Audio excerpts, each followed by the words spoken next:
me parle de l'Ukraine comme si c'était la 3ème guerre mondiale, mais quelle est la réalité ici sur le terrain? J'ai traversé le pays avec ma vieille 30 à 1000 euros et ce que j'ai découvert va vous choquer.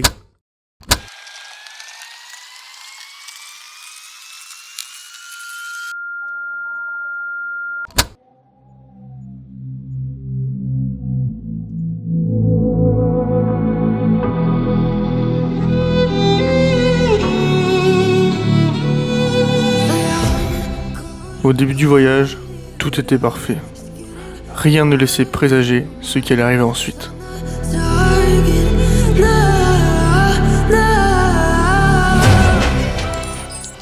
Pour ce voyage, nous étions 3. Une copine ukrainienne, son père et moi. Comme vous le savez si vous suivez mes aventures, la voiture que nous avons prise pour ce trajet est ma 325i E30 de 1998, achetée 1000 euros quelques jours plus tôt. Mais pour moi, impossible de rouler sans musique. Alors le premier arrêt était pour acheter un autoradio. Ça c'est encore de l'argent à dépenser, ça. Il n'y avait pas d'autoradio, j'ai mis un petit autoradio Bluetooth. 900 Irvine, ça doit faire 20 euros. C'est un achat maîtrisé.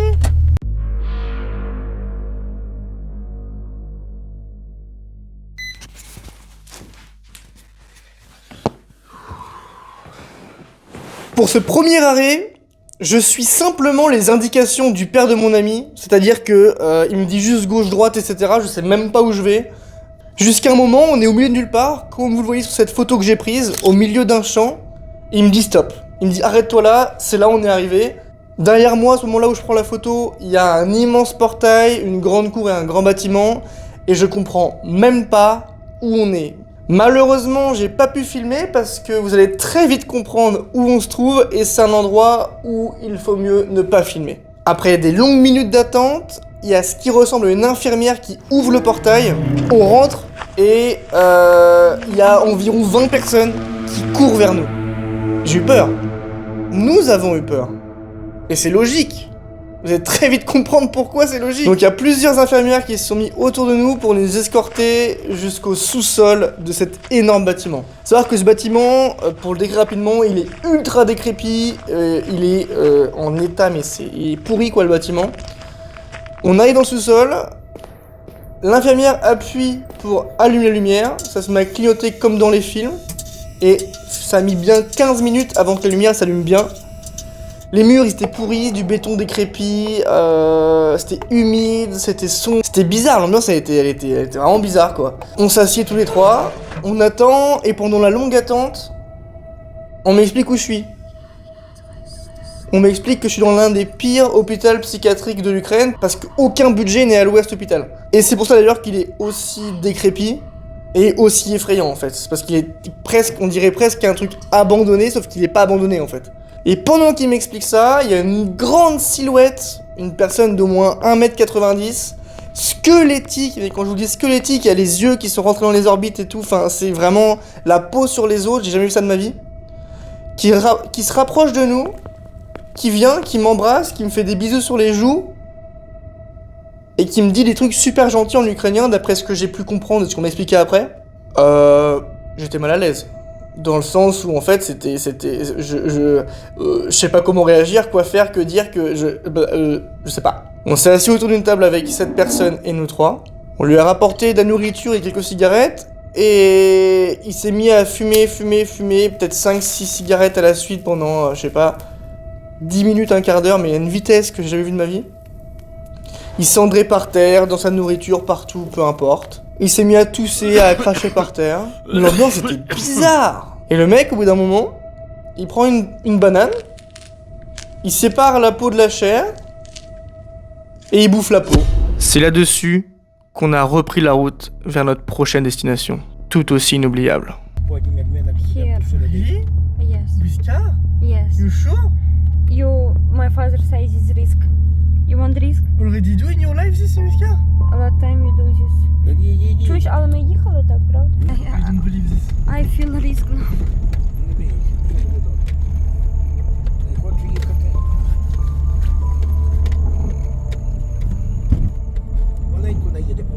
Slowly.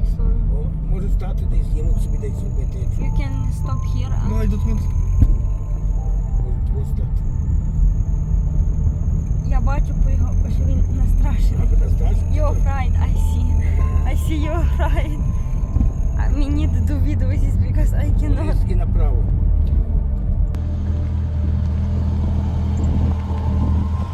On vient quand même de faire le pont qui est là avec la voiture, il faut quand même se donner l'idée quand même que le pont il est quand même en bois hein, avec la voiture. Je vous avoue que je me suis un peu chié dessus pour être. Mais bon c'est fait, ça y est on l'a passé, tout s'est bien passé donc voilà. Et on est parti sur les routes de terre.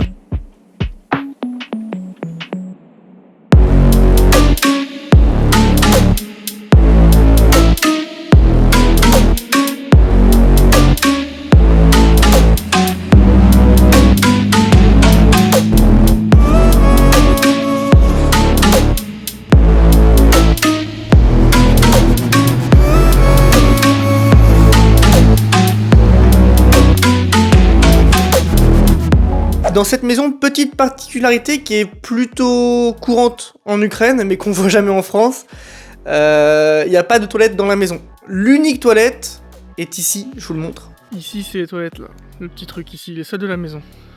Ensuite, je suis parti me coucher, j'ai pas forcément de vidéo d'intérieur de la maison ou autre parce que c'est plutôt privé. Mais bon, c'est très loin du confort dont on a l'habitude, nous occidentaux.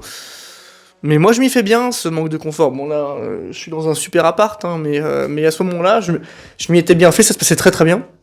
Le lendemain matin, on se réveille, petit déj, et on prend la route immédiatement pour notre prochaine destination, qui elle m'a fait changer ma vision des choses, qui a vraiment changé quelque chose dans ma vie. Vous allez tout de suite comprendre pourquoi. Donc déjà pour trouver la prochaine destination, c'était compliqué, on arrive sur les chemins de terre près de la maison où j'ai dormi. Et puis il y a rien à gauche, rien à droite, et pourtant le père il me dit bah stop, c'est ici. Ah non en fait fais demi-tour, c'est pas là. On fait demi-tour, machin truc. Et j'avance sur la route et toujours pas. En fait, y a rien sur les côtés de la route, je comprends pas, y a pas de. Y a un ravin d'un côté avec une rivière en bas, et à côté une sorte de montagne. Donc pourquoi il me dit de m'arrêter au milieu, y a rien quoi. Y a un mec qui arrive en vélo du coup. Le mec en vélo, il arrive devant nous, il s'arrête, il fait ah c'est mon pote machin truc. Et il nous dit bah suivez-moi, on va à la maison. En fait c'est chez lui qu'on allait. Et en fait il fallait crapahuter le bout de montagne pour arriver sur une grande motte où la maison était au bout, au-dessus, sur cette montagne. Sans électricité, sans eau, sans rien. La maison au bout du monde. D'ailleurs voici la vue de la maison. Et on rentre dans cette maison. De l'extérieur, la maison, bah, comme vous le voyez là, j'ai pas filmé exactement la maison, mais vous commencez à le voir quand même.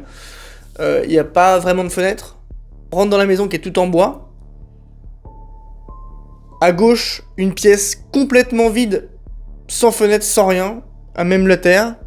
À droite, on ouvre la porte sur 4 lits, une table, de la terre battue au sol, pas de fenêtre, le toit qui n'est pas étanche, et 4 personnes ici. 3 frères d'une quarantaine d'années et leur mère qui a plus de 90 ans. Qui vivent dans cette terre battue, sans fenêtre, sans rien. Bah pour moi c'était une première de voir les gens vivre dans ces conditions-là. Et ça fait quelque chose quand même. Donc effectivement j'étais forcément mal à l'aise, en plus sachant que les 4 de cette maison-là sont alcooliques et se nourrissent quasiment uniquement de vodka. Donc ils sont squelettiques et pour moi c'est presque un film d'horreur en fait. Alors que c'est juste des gens... ça existe quoi, c'est la vraie vie en fait. Et ça m'a fait quelque chose.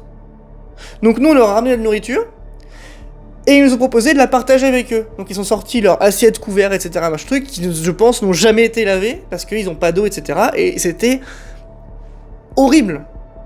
Du coup, j'ai prétexté que j'avais déjà beaucoup mangé avant, etc., que la nourriture c'était pour eux, pour ne pas manger. Et tout le long de cette interaction, on devait être 2 heures dans la maison, je pense, tout le long de cette entrevue, bah je n'osais pas mettre mes mains nulle part, je restais dans mon manteau, etc. En même temps, il faisait froid, hein, mais c'était vraiment quelque chose. Et vous allez voir, retenez bien cette maison, elle est hyper importante pour la suite de l'histoire. Elle est cruciale. Alors on reprend la route, on fait chauffer le moteur, on traverse tous les chemins de terre et on arrive à nouveau devant ce pont en bois qui me stresse à chaque fois.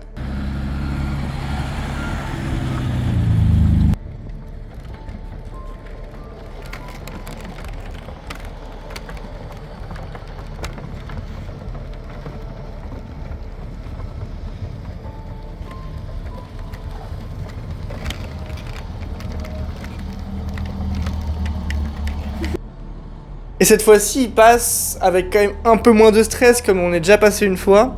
Mais on ne sait jamais si oui ou non il va supporter le poids quand on voit comment il gigote le pont. Je n'ai jamais vu. Franchement, je me suis fait caca dessus devant ce pont. Ensuite, 2 heures de route. Une fois sorti des chemins de terre, on s'est retrouvé sur une super route très jolie avec la neige. Jusqu'à un moment, on s'est retrouvé bloqué sur la route, une longue file de voitures sans savoir pourquoi. On a tout de suite pensé que c'était un barrage militaire pour contrôler les gens qui étaient illégalement pas à la guerre. Au final, c'est reparti, on ne sait même pas ce qui s'est passé, on n'a pas eu l'info, on a attendu 30 minutes comme ça. Pour arriver dans une autre maison, celle-ci est beaucoup plus normale. Tout se passe très bien. Il n'y a aucun détail à vous raconter. Jusqu'au moment où on s'en va, je démarre la voiture et d'un coup, elle se coupe net. La voiture s'arrête. Impossible de redémarrer. Nous sommes le 31 décembre à 20h. Ma voiture est arrêtée net à des centaines de kilomètres de là où j'étais censé dormir le soir même. Bon, je vous fais un petit point. La voiture, je suis sur le bord de la route. Elle démarre, elle a calé, impossible de la redémarrer comme si la batterie n'y avait plus, mais je pense que le moteur il est un peu en train de serrer en fait, je sais pas trop. Quoi qu'il arrive, je suis au bord de la route et on sait pas du tout ce que c'est, donc ils sont très paniqués, moi ça va, j'ai l'habitude, mais c'est marrant d'être sur le bord de la route comme ça, c'est des aventures. Quand j'achète des voitures, on est à, je sais pas, 2 heures de la maison et c'est tout le temps comme ça. Dès que j'achète une voiture, j'ai toujours ça, mais ça va le faire, la vie est belle. Alors la personne chez qui nous étions juste avant appelle son fils appelle son pote qui a un garage, il rouvre son garage le 31 décembre pour moi. Il fait démarrer ma voiture avec les pinces, on arrive chez lui, on se rend compte que l'alternateur ne charge plus. On ouvre l'alternateur, tout est explosé à l'intérieur. On a cherché à bidouiller des réparations pendant toute la soirée. Arrivé 23h, on a fini par se faire inviter pour Nouvel An chez la personne qui nous a permis d'arriver dans ce garage, qui sont cousins avec les personnes qui hébergeaient au départ.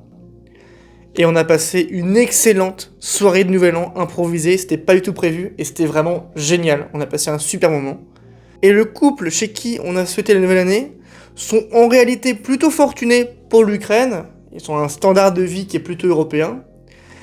Et dans la maison où on a dormi du coup le soir de Nouvel An, la voiture dort dans un garage chauffé. Ça veut dire que la voiture est mieux logée que les gens que j'avais vus le matin même, à 4 dans la même pièce sans fenêtre. Et ça pour moi, ça a quand même changé quelque chose dans ma tête. Et le lendemain matin, au moment de rentrer à la maison, après avoir chargé la batterie de la voiture toute la nuit, tout le monde me répète 1000 fois, achète une deuxième batterie, tu pourras pas rentrer à la maison, tu tomberas en panne avant l'arrivée. J'ai beaucoup d'expérience dans ramener des voitures sans alternateur, notamment j'ai fait des Londres Podgorica, ça fait plus de 3000 km avec des voitures qui chargent pas. Je vous garde ces anecdotes pour plus tard. Ça s'est passé il y a longtemps, mais je m'en rappelle très très bien. Je finis par craquer et acheter une deuxième batterie. Finalement, ma voiture est tombée en panne à seulement 1 km de la maison, le point final d'arrivée. Donc j'ai changé ma batterie à la fin pour 1 km, donc c'était quasiment utile. Donc déjà j'avais raison. Pas besoin d'une deuxième batterie. Et dernière chose, répondons enfin à la question qu'on a posée dans l'intro. Quel est l'état actuel de la guerre en Ukraine ? Non, ce n'est pas la 3e guerre mondiale. Comme vous l'avez vu, c'est ultra paisible. Tout se passe normalement. Tout le monde travaille normalement. Il y a des maisons qui se construisent, des appartements qui se construisent, des business qui tournent. Tout va très bien. Et donc, c'est pour ça que moi, j'ai décidé de m'expatrier en Ukraine. Et ça fera l'objet d'une prochaine série. Abonne-toi, like, commente, bisous.